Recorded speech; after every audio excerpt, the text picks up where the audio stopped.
Oke, assalamualaikum warahmatullahi wabarakatuh. Apa kabar teman-teman? Ya, salam sejahtera buat teman-teman semua. Semoga teman-teman selalu sehat walafiat. Semoga teman-teman selalu dalam lindungan Tuhan Yang Maha Esa. Semoga apapun yang teman-teman cita-citakan bisa tercapai dengan baik. Selamat berjumpa kembali di dalam channel Hendrik Marta Dinata Haryanto dalam kelas pajak Live and Learn.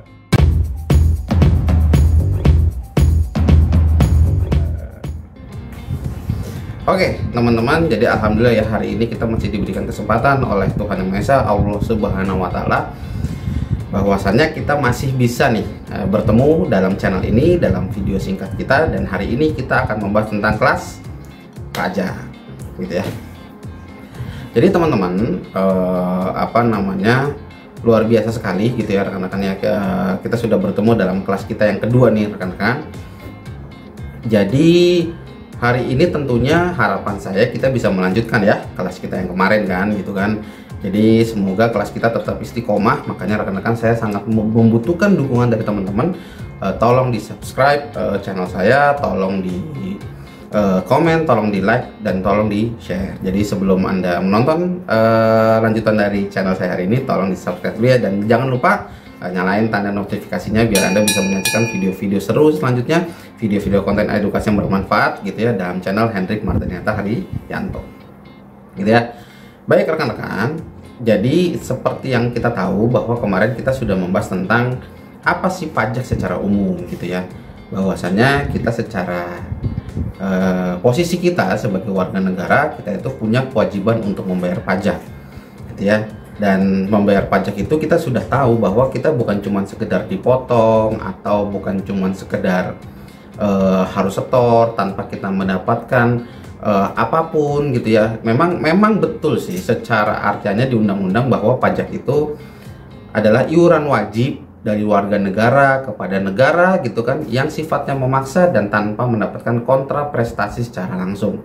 Memang terasanya rekan-rekannya itu agak berat gitu ya, apalagi kalau kebetulan Anda mendapatkan tarif yang cukup tinggi ya. Tapi teman-teman ya, pajak tanpa kita sadari mau tidak mau bahwa memanglah itu yang terjadi rekan-rekan.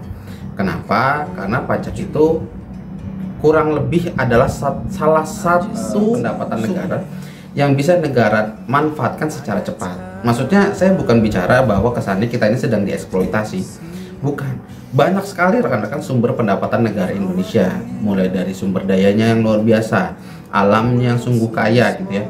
Tapi kalau kita bicara dari sumber daya manusia, misalkan dalam posisi kita TKW dan sebagainya, atau alam kita yang luar biasa, di situ memerlukan waktu.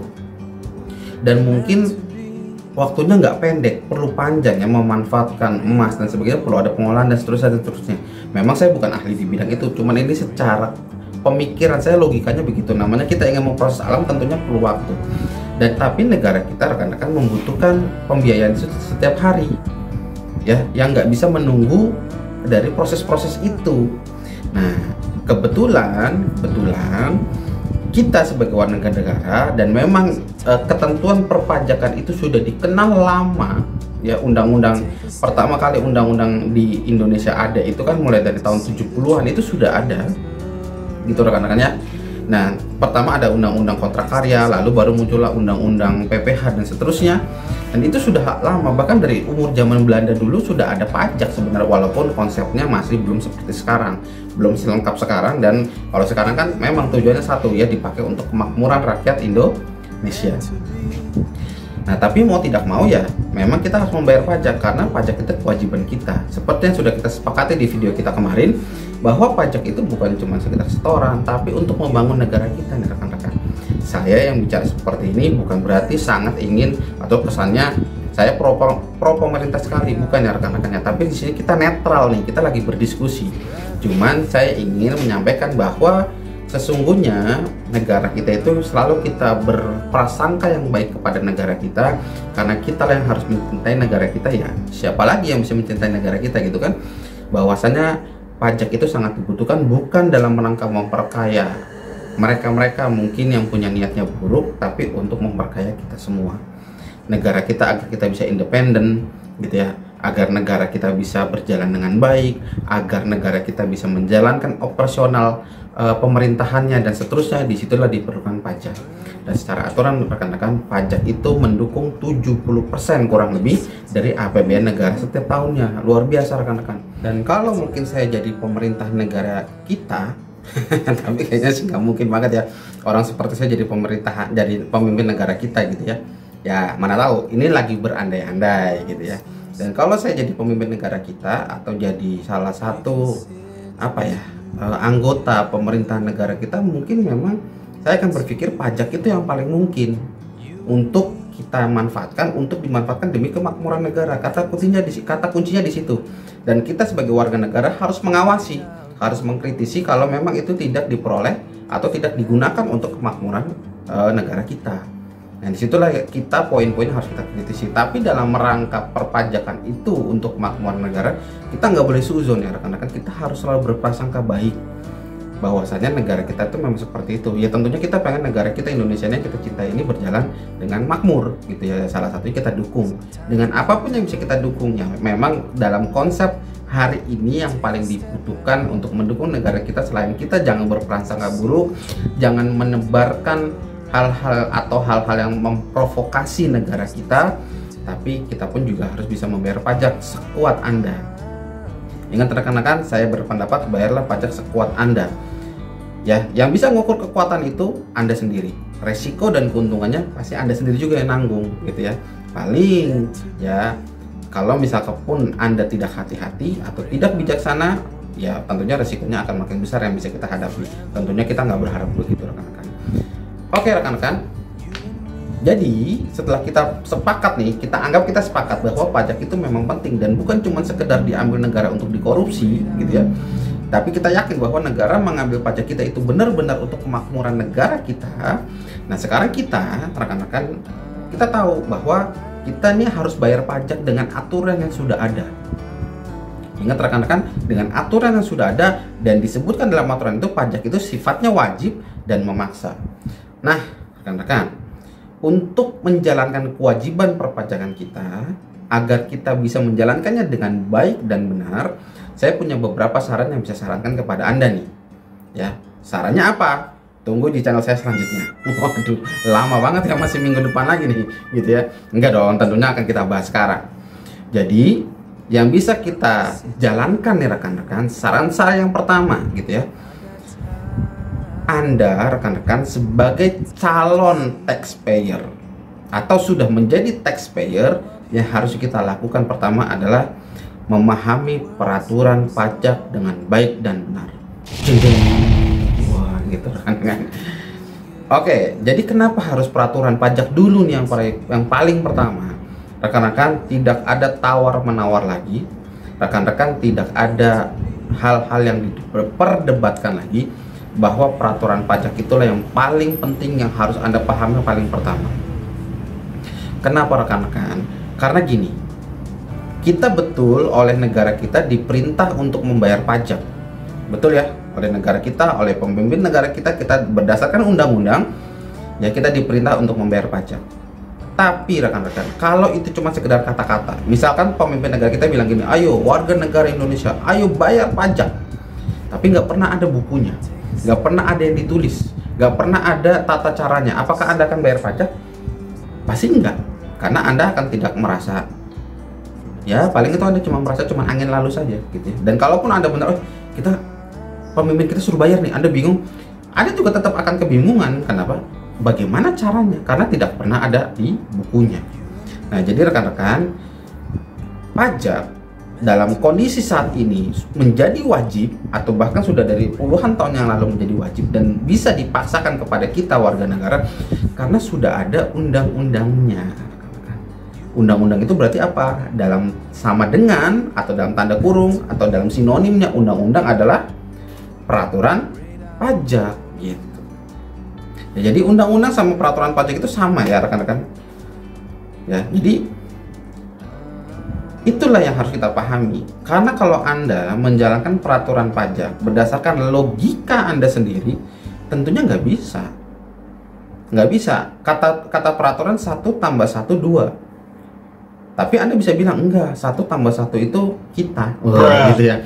Maksudnya 1+1 itu misalkan AB, atau 1+1 itu 1/2 gitu ya, atau misalkan 2/1. Memang jawabannya sama, tapi karena peraturan itu bilang 1+1 sama dengan 2, ya pola pikirnya kita harus 1+1 sama dengan 2. Nah, rekan-rekan, yang ingin saya sampaikan di sini, mohon maaf, saya membatasi dulu nih dalam lingkup logikanya peraturan.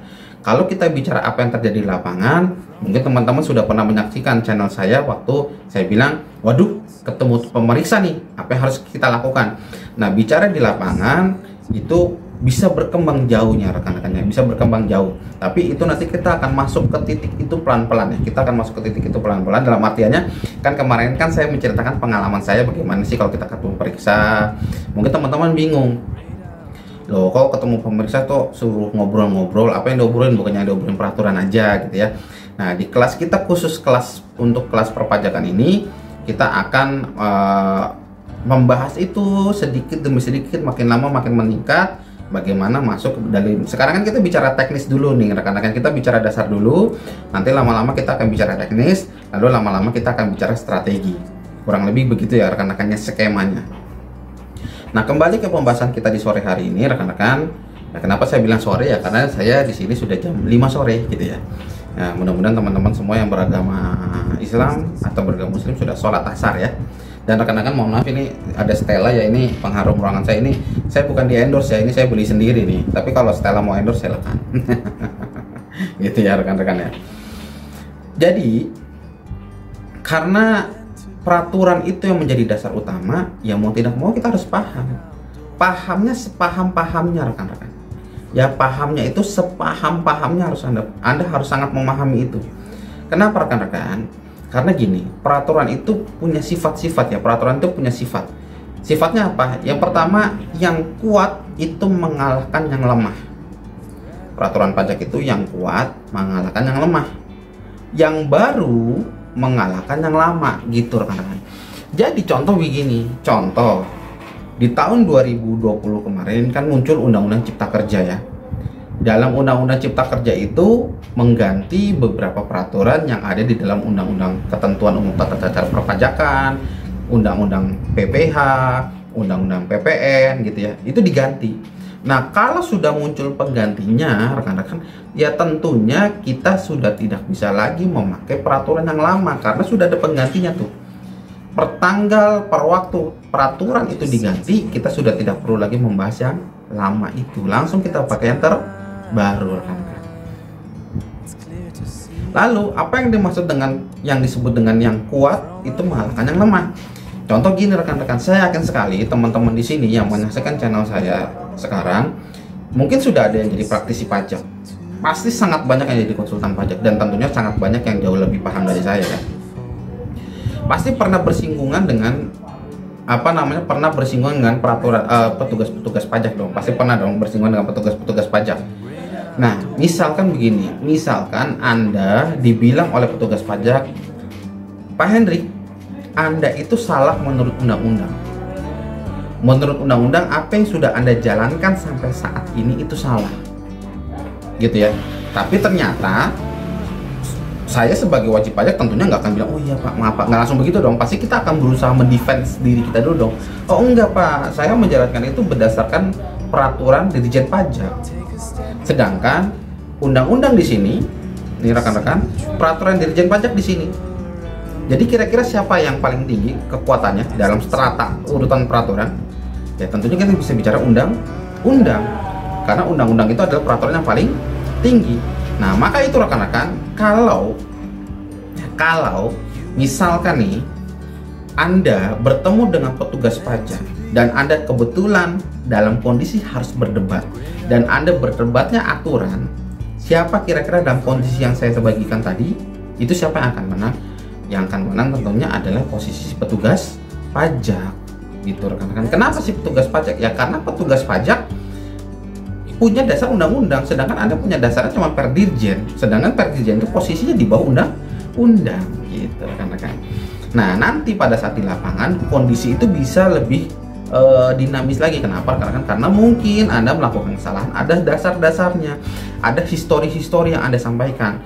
Nah, disitulah bedanya antara peraturan pajak yang terjadi di buku, gitu ya, yang ada di undang-undang segala macam jenis buku, dengan yang di lapangan. Kalau di buku kan kita nggak bicara histori, apa yang terjadi dengan diri Anda, apa yang terjadi dengan kondisi perusahaan Anda. Tapi kalau di lapangan kita bisa menyampaikan itu. Tentunya kita nggak menutup mata, rekan-rekan. Kita akan sangat tahu. Contoh begini, misalkan Anda punya penghasilan 1 miliar, gitu ya. Nah, penghasilan 1 miliar itu Anda peroleh dari tanggal 1 Januari sampai dengan tanggal 31 Desember. Nah, tentunya penghasilan 1 miliar itu kan selama periode 1 tahun itu kan sudah kepake dong. Sudah kepake buat macam-macam keperluan Anda. Gitu ya rekan-rekannya. Nah, di tanggal 31 Desember uang 1 miliar itu secara cash uang 1 miliar itu tinggal sisa 50 juta. 1 miliar itu Anda dapat dari tanggal 1 sampai dengan tanggal 31 Desember, dari tanggal 1 Januari sampai tanggal 31 Desember 2021 misalkan.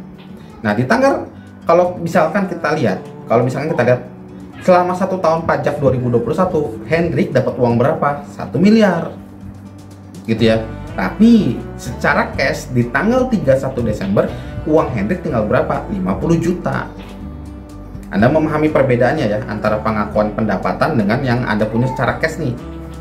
Nah, pajak itu diambil dari mana? Pajak itu bukan diambil dari cash yang 50 juta, tapi pajak itu dihitung dari yang 1 miliar. Konsepnya kan pajak itu diambil dari penghasilan kan, atau pendapatannya. Pendapatannya kan 1 miliar secara accounting begitu kan rekan-rekan. Nah, jadi kalau itu uangnya pajaknya dihitung dari 1 miliar, misalkan Anda harus bayar orang pribadi misalkan kena tarif 30% paling tinggi nih, 300 juta, sedangkan Anda cuma punya uang 50 juta, gimana? Nah, disitulah kita bicara tentang histori. Ternyata mungkin kenapa uang Anda tinggal 50 juta, mungkin Anda bangkrut. Mungkin Anda kejadian luar biasa yang akibatnya Anda harus mengeluarkan uang yang begitu banyak. Misal, orang tua Anda butuh perawatan di luar negeri dan banyak, sampai ratusan juta. Gitu. Pajak salah nggak bilang Anda harus bayar pajak 300 juta? Petugas pajak salah nggak? Enggak, karena dia menjalankan peraturan begitu. Tapi Anda salah nggak kalau mau mengemukakan kepada petugas pajak, Pak, saya nggak bisa bayar 300 juta. Karena saya itu orang tua saya habis sakit, Pak, begini. Salah juga nggak kalau Anda mengemukakan pendapat seperti itu? Enggak juga, gitu rekan. Nah, tapi itu yang di lapangan. Di dalam kelas-kelas brevet kita belum masuk ke situ dulu. Dan itu memang itu hal-hal yang kadang itu nggak bisa kita bicara secara buku ya, itu nggak ada bukunya. Nah, nanti di situ sepanjang diskusi ya kita bisa mengembangkan masalah-masalah seperti itu. Jadi rekan-rekan, saya tekankan sekali lagi bahwa untuk menjalankan kewajiban pajak kita dengan baik dan benar, yang harus Anda pahami pertama itu adalah jalani dan pahami peraturan pajak dengan benar. Minimal dalam bidang yang sedang Anda geluti sekarang. Kan bisa jadi Anda jasa apa, dagang apa, atau eksportir atau importir, itu kan punya peraturan pajak masing-masing tuh. Ya, pahami minimal di poin-poin yang memang Anda sedang jalani sekarang. Kalau bisa menyeluruh, lebih luar biasa lagi. Gitu rekan-rekan ya. Karena nanti pada ujungnya, pada saat Anda sudah memahami peraturan pajak dengan baik dan benar, biasanya Anda akan sangat menguasai itu dong, pasti dong, karena Anda tekun sekali kan, Anda expert di bidang itu, di bidang peraturan pajak di bidang Anda nih, gitu kan. Nah, disitulah biasanya Anda akan mulai menemukan celah-celah yang bisa Anda manfaatkan atau loophole, gitu ya. Apakah memanfaatkan celah salah? Enggak, rekan-rekan. Apakah bisa didebat? Bisa. Misalkan contoh, dalam sebuah peraturan A, B, D, C-nya nggak diatur. Dalam sebuah peraturan ada A, B, D, C-nya nggak diatur. Karena C tidak diatur, Anda membuat asumsi sendiri. Ya, karena C-nya tidak diatur, Anda membuat asumsi sendiri. Anda membuat C1. Salah nggak Anda membuat C1? Enggak. Kenapa? Karena C-nya nggak pernah ada diatur. Tapi bisa nggak orang pajak nanya, kenapa Anda buat C1? Bisa. Tapi salah nggak? Enggak. Kalau Anda apakah Anda salah dengan membuat C1? Enggak. Jadi Anda pun bisa menyampaikan kenapa Anda membuat C1 dengan dasar yang benar. Baik rekan-rekan. Dalam kesempatan kali ini, rekan-rekan, saya membahas satu saran saya dulu dalam rangka kita menjalankan kewajiban pajak kita dengan baik dan benar. Apa yang harus Anda pahami? Peraturan, rekan-rekan. Peraturan itu tidak bisa diburu-buru, Anda harus pahami dengan baik dan benar. Bagaimana caranya bisa memahami peraturan pajak yang baik? Ya, pahami peraturan terbaru yang sedang Anda geluti di bidang Anda masing-masing. Nah, gitu ya. Karena kalau Anda coba ngumpulin sendiri susah sekali ya rekan-rekan ya. Kalau kita lihat peraturan pajak itu sudah ada puluhan ribu ya, mungkin sudah ada puluhan ribu. Dan kalau Anda menjalankan itu sendiri harus maksudnya menghafal itu sendiri, nyari sendiri susah. Jadi pertama yang bisa Anda lakukan adalah ya kumpulkan peraturan sebisa Anda yang terbaru dalam bidang yang Anda geluti. Lalu yang berikutnya apalagi yang berikutnya adalah ya tanya kepada rekan-rekan yang memang menurut Anda sudah ahli, sudah expert ya, bagaimana sih peraturan, kalau lagi begini apa peraturannya, kalau begini apa peraturannya, kurang lebih begitu rekan-rekan. Baik rekan-rekan, saya rasa untuk pertemuan kita kali ini, di kelas kita kali ini kita bahas satu peraturan dulu agar tidak terlalu mual, karena potensi mual belajar pajak itu sangat tinggi sekali gitu ya rekan-rekan. Jadi rekan-rekan, sampai ketemu lagi dalam channel kita yang selanjutnya. Kita akan membahas hal-hal seru berikutnya tentang dunia perpajakan. Dan rekan-rekan, terima kasih kepada semua yang sudah menonton acara channel saya hari ini gitu ya rekan-rekan ya. Mohon maaf kalau channel saya tidak sempurna, mohon maaf, inilah pendapat saya. Silahkan kita berdiskusi gitu rekan-rekan ya. Dan tolong dukungannya untuk subscribe channel saya, like, mengkomen dan share. Dan tentunya silakan teman-teman boleh berkomen apapun, dan saya akan coba memanfaatkan atau menjawab pertanyaan Anda dengan konten-konten berikutnya. Jadi saya akan coba berusaha menjawab pertanyaan Anda itu dengan membuat konten, jadi mungkin lebih jelas ya daripada saya cuma membalas langsung pertanyaan Anda langsung di di bagian komen gitu rekan-rekannya. Baik rekan-rekan, semoga Anda selalu sehat walafiat, semoga apapun yang kita bahas hari ini bisa bermanfaat buat Anda, bisa Anda ambil baiknya, yang buruknya langsung Anda buang. Semoga Anda selalu keep healthy, keep positif, keep life, dan keep learn. Dadah rekan-rekan, assalamualaikum warahmatullahi wabarakatuh.